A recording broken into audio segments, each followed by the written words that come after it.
and welcome to another edition of the Bristol Business Connection. My name is Rob Mellion. I am your host, and this is, of course, a partnership of the Bristol County Chamber of Commerce, Bristol Community College, and Fall River Community Media.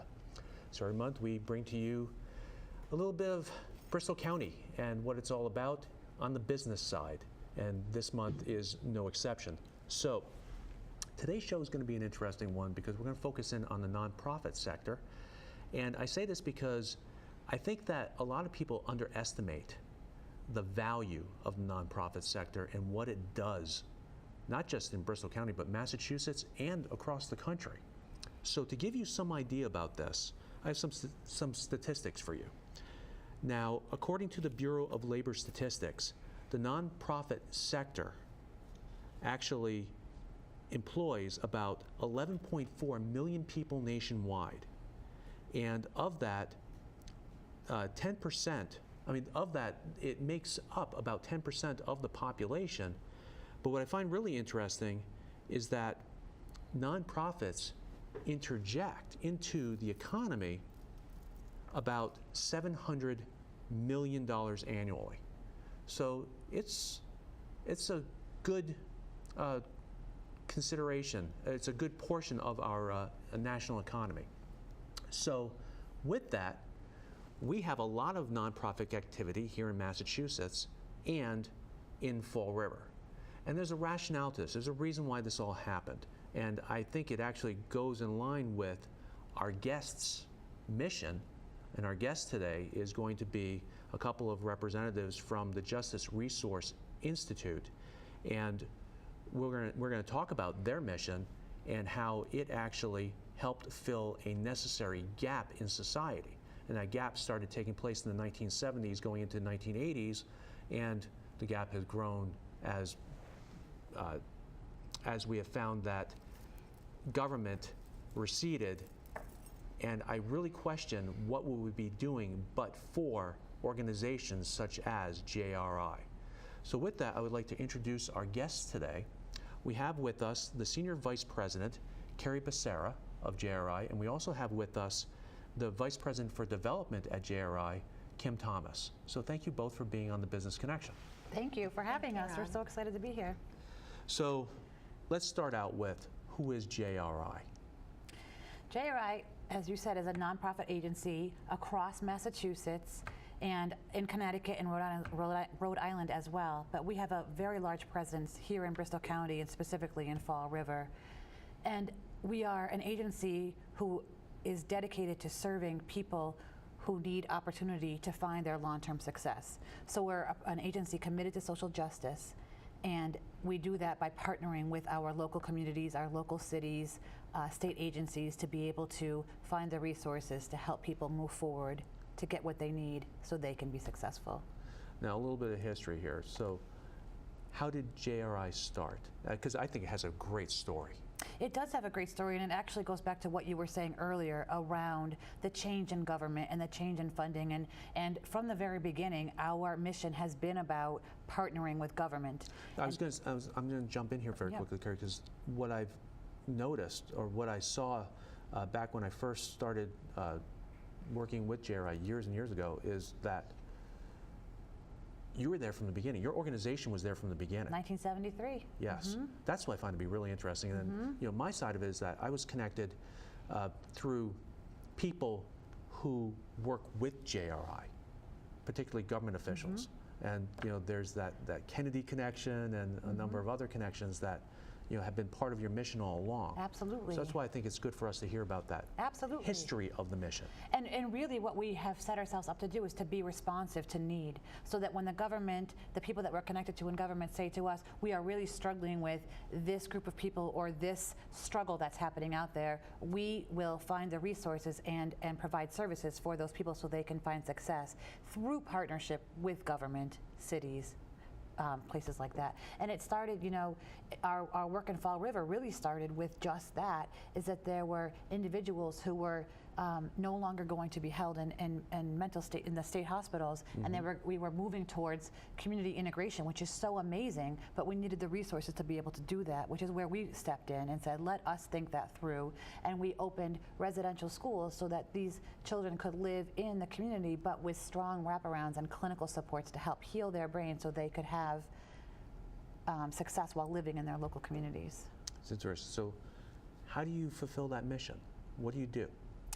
Because right now we're in the vague part. Yes. You know, Yep. let's What does this really mean Yes. operationally? And for us, what that really means is through partnership, is doing the research to find out what is going to work, and hiring staff that will be able to carry out that mission through with significant education and training support to be able to help our clients live in their community with strong success.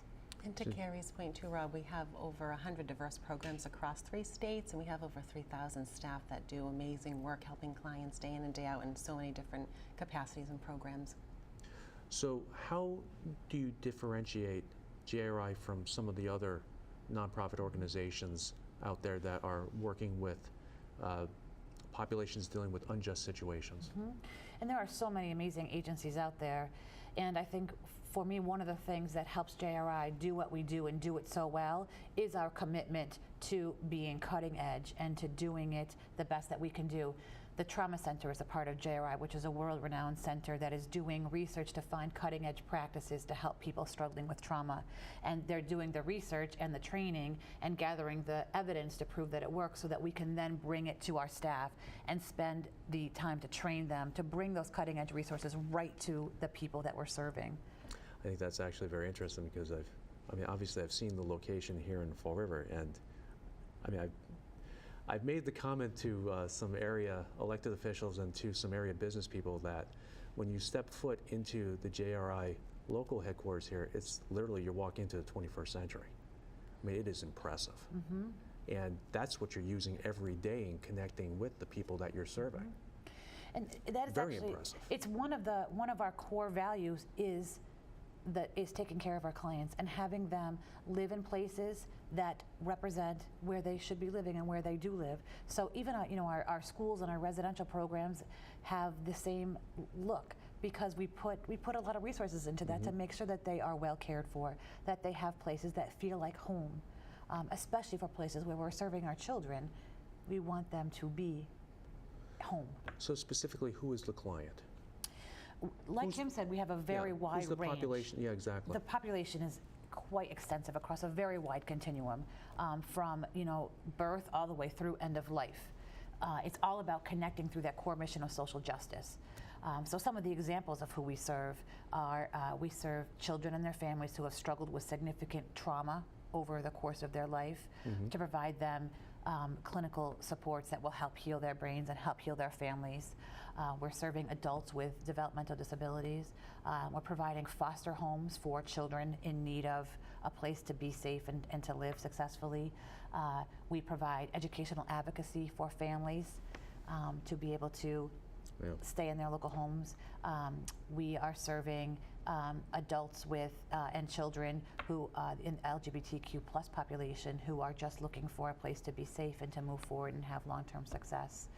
It's a very wide range, like I said. And it sounds like your mission has evolved.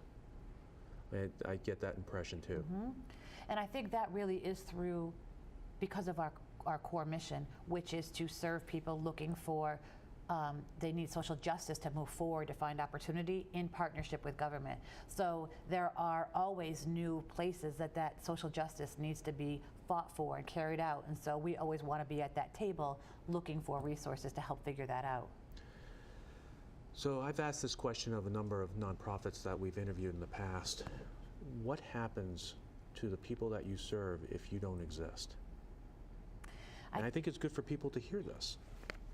I think from where we stand, I think this is why I love what I do, because we get to help people. And there are so many agencies out there doing this work, but without this partnership, without the support of people to come in and help open the doors so they can have the opportunity, it doesn't happen.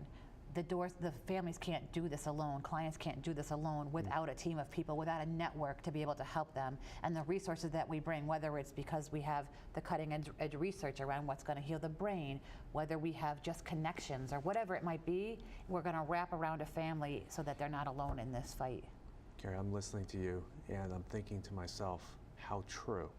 Because you don't think about the set of circumstances that your patients or your clients are dealing with unless you have gone through it yourself. Unless it hits you, it's not first of mind. And I think about, for example, somebody who is introduced not through a desire to be introduced to it, but the person who's put into a NICU situation, or a person who is put into a adaptive home situation. It's not something that you wake up in the morning and say you want to do. Exactly, or that necessarily is coming. It could and people happen have to no anyone. idea how to seek out resources to assist them. Families have no idea how to seek out resources to assist them and bridge them into normalcy. That's actually been one of the places that we've spent some time the past few years thinking through is we have all these wonderful services, but oftentimes when something happens to you, your family is in crisis, you are not sure, where do you go? How do I find this? I don't have the capacity to search the internet or whatever it might be. So we've added in resources to our agency, in particular a position whose job it is to just help families find what it is. We call it the service navigator position. And when you speak to her, she will help you navigate this world to find the resource, to really partner with you so that you're not alone. Because I bet many people that you're seeing, they're lost initially. Absolutely. And one of the beauties And of feel the- abandoned. One of the beauties of the navigator position with Rachel is that she not only looks into the services at JRI, which is an array of services, but also for other community partners and other resources. So she's really the go-to person that we have clients and families and children utilize that to be able to navigate the system overall, not just the JRI system. It sounds like a very compassionate system, and it sounds like it's people serving people. Absolutely. So, speaking of, how does somebody, I think this is a good segue into, how does somebody connect with JRI services? And so if you can call this person, the service navigator, directly. Her phone number is on the screen, but it's 781-559-4745, or you can email service navigator or navigator@jri.org, and she is there 24/7 to be able to take your call and help you find the right resource. You can also visit our website and you can see all the different services that we have. And easy question here, but I think an important one. Why should somebody be making that outreach to you? Why should they be contacting JRI? Because we are committed to helping you open the door so that you can find the success you've been looking for and you won't be alone. We'll partner with you. Because many people will suffer alone. Yes, exactly. That's why I'm bringing that up. Many people have pride get in the way of seeking help. And when they do call us too, Rob, we're able to, meet them where they're at as well, and also they may be calling us about one service they may see on the website, but then we have so many other supports that we can help them with, and wraparound services like Kari was saying, and just an amazing group of people that we have on staff. Now, previously I understood JRI to be sort of like a Massachusetts nonprofit organization. As you said, you had a presence in Connecticut as well, and I recognize that too previously. But what connected you with the southeastern region of Massachusetts? I think when we first started, And obviously, why Fall River? Why Fall River, I think we started back in our early days, back in in the late 70s, early 80s, when we were partnering and taking next steps. Some of our first programs were in the Fall River area. We have 2 residential schools. People didn't know that. Yeah, 2 of our residential schools are in Swansea, Massachusetts, which is right down the road. And those 2 programs are serving adolescents who have struggled with significant trauma or mental illness, or even just chaotic lives or bullying in schools or things like that, and who need clinical support to be able to live with their families long term down the road successfully. So they live with us and receive the clinical wraparound and the educational supports to be able to move forward and succeed. And those were some of our first 2 programs. And so, each of those 2 programs employs up to 100 staff each. So we had a presence right from the beginning in Fall River, and have found the area to just be welcoming, and the staff have been wonderful. So over time, we kept adding services down here to where we are today, where one of our largest presences is in the Fall River area, which is why we opened our new corporate office in Fall River to support our main office in And those Needham. offices are absolutely beautiful. And it's nice to have that office space filled as well. Absolutely. Yeah, it's definitely Absolutely. a priority of our leadership and our COO. Yes. So we need to just go to a public service announcement break, and when we come back, let's tell more of that story and talk a little bit about those services at JRI as well. So we'll be right back after this brief public service announcement. It's on the word community. That prides itself on making things. It's the culture of Portugal and the culture of Fall River. History, hard work, manufacturing. We're making it and we're moving it forward. It's a great place to live, work, and create. If you think you know Fall River, think again. Fall River isn't a place you pass through, it's a destination. Fall River isn't on the mend, it's on the rise. Fall River isn't about accepting your fate, it's about creating your destiny. We can revive pride and instill positivity. We can make room for this rise. We can make it here.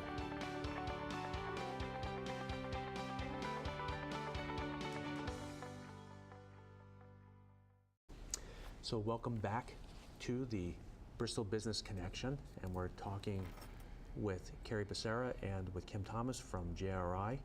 And it's a very interesting conversation about how a nonprofit is making a difference, filling gaps, helping people connect to resources and making their lives better, and in some cases making their lives bearable. Because we don't talk about this, because again, people who you're probably working with are most vulnerable. Absolutely. And it's easy to brush people under a rug, but these are people. And as an attorney, I work with the most vulnerable, so I understand it, and it's part of the reason why I'm an attorney. Let's talk to the economic impact. It's a business show. Yep. So let's talk to the economic impact of JRI, because I think this is important to discuss as well. Because I hear people out there in the community, and I want them to recognize and value what JRI does for this community, particularly on the economic standpoint. So how has JRI impacted, in your view, the economy of the greater Fall River area?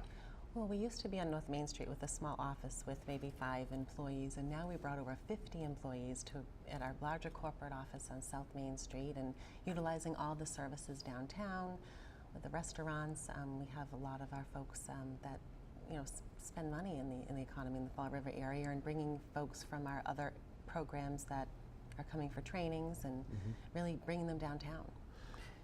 I think we also have a number of programs, not just in our corporate office, but all over Fall River, from our residential schools to our educational advocacy program to our foster care program. And those are staff. We have a significant number of staff in all of those programs. And in a number of cases, we're hiring staff who are moving here, moving their families here, increasing the That's what I wanted to ask you about, is the workforce Absolutely. at JRI. Obviously we have a couple of vice presidents, so you're not entry level yourselves, but what types of positions work at a company like JRI? And as Kim said, we have a staff of over I guess who's the workforce? What are some of the positions, the workforce within JRI, Absolutely. to help manage your day-to-day operations? And with such a wide variety of programs, there really is a wide skill set across the agency, from bachelor's level positions all the way through people with their clinical license, their PhDs, clinical staff, teachers, psychiatrists. It really runs the gamut, and for one of JRI's core missions is also to help our staff make this a career, that when you come in, you stay, and that you can hopefully, you're also advancing. So I bet education is a core component to what you do with your employees. Core component of what we do. And actually, one of our focuses over the recent years has been partnering with local community colleges and universities to help foster the growth and education of our staff, because it is so critical to their development to be able to better help our clients. Very interesting. What are your core services that you offer in the Fall River area? I mean, we talked a little bit, in the beginning we were in the macro. Yeah. But what are some of those core health services, for example? So in the Fall River area, we have our foster care program, where we're working with families to be able to bring children in to have places to live that are safe. And you know, recently we've seen a significant increase in the number of opiate-addicted babies coming into the foster care system, and so we've been reaching out to our foster families to be able to take these children in. Like I said earlier, we have our 2 residential schools in Swansea, and in addition we have 2 other group homes in the area, which are very similar. And not only are they receiving clinical skills there and educational training, but also nursing training, wellness, how to take care of themselves and be healthy. You know, we have psychiatrists and nurses on staff there. We have court clinics in the area where we're helping youth who are coming into the system through the courts figure out what they're going to need to be safe long term to be with their families. And we recently just now are merging with the Children's Advocacy Center of Bristol County, which is located in Fall River, which is really such a wonderful small agency, grassroots agency that's reached over 4,600 children in the area who have witnessed or been a part of abuse, and coordinating a response amongst the community to be able to help that child move forward. I can see the fit. I can definitely see the fit between the 2 organizations, having worked with them for years. So this is interesting to me, and again, it kind of goes in line with what one of the activities of the Chamber of Commerce, one of our community activities, is education and raising the educational aspiration attainment levels throughout this region here. That's our Ed Up campaign, and our foundation actually funds those activities. So I'm curious in hearing from both of you, you know, I understand education and helping people aspire Absolutely. and create educational opportunities for themselves is very important at JRI. Can you talk a little bit about that? You started to, but can we talk a little bit more about that? Absolutely, because it really is not just for our clients, it's for our staff too. It's across all arenas, across our entire spectrum of services, because our mission is about opening the doors for long-term success, and education is such a key part of that. And we want everyone to have access and also have the best quality education they could have, whatever that's going to mean for them. So for our clients, it means, you know, our educational advocacy program, where we have educational advocates dedicated to working with families to navigate that world, which can sometimes be different when your child isn't necessarily a traditional learner. So these advocates can help families. Because if I can jump in here, having seen, because Kim had previously provided me with a tour of the facilities at your main location in Fall River, you've got classrooms in there, and they're beautiful. They rival what we have here at Bristol Community College. Absolutely. I mean, they're beautiful. And in our residential schools, because for those children, this is their school experience, and we want them to be challenged and to learn and to be. They're the future. So we need them. That sounds corny, but they are the future. We need them to have every opportunity to have access to top-notch educational services. That includes technology, that includes you know, academic classes, that whatever it might be, and they need to have a facility that lets that happen. And that's what I was getting at. For me, what was catching was the state-of-the-art technology available in, you know, an old building in Fall River, that on the inside, literally, you feel like you're in an episode of Star Trek. Absolutely. I mean, it's very impressive what's in there. And we also invest with the staff, as far as Kari was saying, with the Futures Group. That's really great that Kari leads up for staff that are really coming up through the ranks at JRI, and really investing in that as well, in a career in education. I think it's another partnership that's happened. Let me at some point connect you guys with Bristol Community College and their workforce training fund program. It's, that's one of our lists on this list for this year. Between Kim and I, we're going to go out. And, we're going to be talking. Great. We'll talk off camera about that, because the Chamber is actually going to be partnering with Bristol Community College on a workforce training fund grant. We would love to be a part of that. And geared towards Chamber members, getting a group of Chamber members together and maybe do some leadership training or things like that. Absolutely. So yes, That's so core to what we'll we be do. talking about that. Great. And that's the whole point of this. I mean, that we're leveraging existing resources here. So who funds JRI? It really depends, because, like we said, we have such a continuum of services. Every program, every contract is different. You know, whether it's state agency, school systems, grants, foundations, you know, insurance-funded programs. It really runs the gamut in terms of. It's very diversified funding around state, federal, private dollars, and donations. How do you find ways to partner? I mean, how do you identify those partnership opportunities?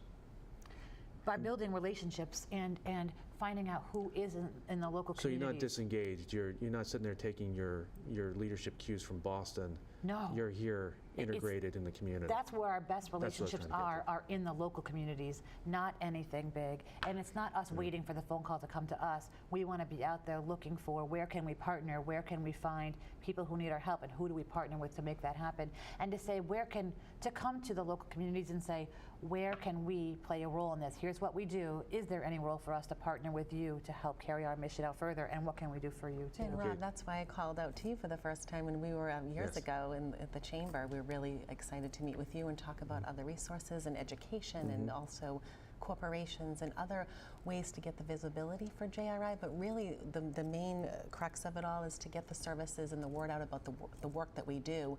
Because even the legislators, if they have constituents that need support through JRI, they can give the number, and it just makes it convenient and services for all. So here's the lead question. What would you like to see going forward? What would you like to see with the business community going forward? What would you like to see with the City of Fall River going forward? More of that, more of the connection, more partnership, because we know there are, as much as we're doing, we know there are more people that we can help, and we want to help, and we want to be a part of helping Fall River solve the problems. We want to be at the table because we feel like we have something to bring, and so our commitment to the next few years is to go find more places to do that in Fall River. And our services support everyone across the gamut. There's no socioeconomic level of people. We help everyone, and we just really want to get the word out about what we're doing. Well, that's the thing, is that that's what we were talking about earlier in the show. These problems are not unique to any socioeconomic group or to any culture. I mean, these problems hit everybody, and the bottom line, the thing that we all have in common is that we have to solve them. Absolutely. So, and that's what I find really special about JRI, is that I think that you guys are dealing with the stuff that is really tough and complicated, and you are finding solutions. It's really impressive. Great Thank you. model. We appreciate Great that model. and appreciate your The more I time. read about JRI and the more that I see with JRI, I'm just incredibly impressed. Thank you. And we're one of the largest nonprofits in the state, the largest social service agency, and really getting the word out over the last few years, because it's critical to the work that we're doing. So, sort of you've answered it throughout this interview, but you've made your careers with JRI. Absolutely. What made you do that? I've been with JRI for a little over 16 years, and from the very beginning, the reason I have stayed is because of... Kari, that's impressive. I know. And from the very beginning, it's about and there are so many people with a similar story in JRI. I'm not alone. There are people who have been here in our Fall River, our Swansea programs, who have been here since they opened 30 years ago. They just celebrated their 30-year anniversary. And the reason is because of that mission. You get to partner with and work with amazing, resilient people every single day, and you get to partner with them to help them find their success. It's just an amazing opportunity, and we're so lucky to be a part of it, and I want to do more of it. Not to mention, you get to work with an amazing team of people who are also on that same path with you. I bet you sleep soundly at night. So nice. I know, sometimes you probably think about how you're going to solve somebody's problem, but at the same time, too, you're doing good so work. Rewarding. Yeah. A rewarding Kim, what job. about yourself? What brought you to JRI? Well, I was in for-profit for about the first 18 years of my career, and then I ran a small nonprofit doing domestic and social violence work for about 8 years, and really began to partner with the JRI around the work that they were doing, and then they had spoken with me about giving me this great opportunity to get the word out about the work we're doing in development and marketing, and I've been there 3 years. It's been wonderful working with Kari and the team, and just such a compassionate group of individuals, and all working together for the common good of people, and I just love that kind of work. Well, I think it's very impressive, and I want to thank both of you for coming on the program today and telling us a little bit about JRI, introducing it to the people watching the show, and I look forward to interviewing you again to find out how you're making the Fall River area and in the Bristol County area better. Absolutely, anytime. So Thank thank you again for you. being Thank you. guests. Great. Very good.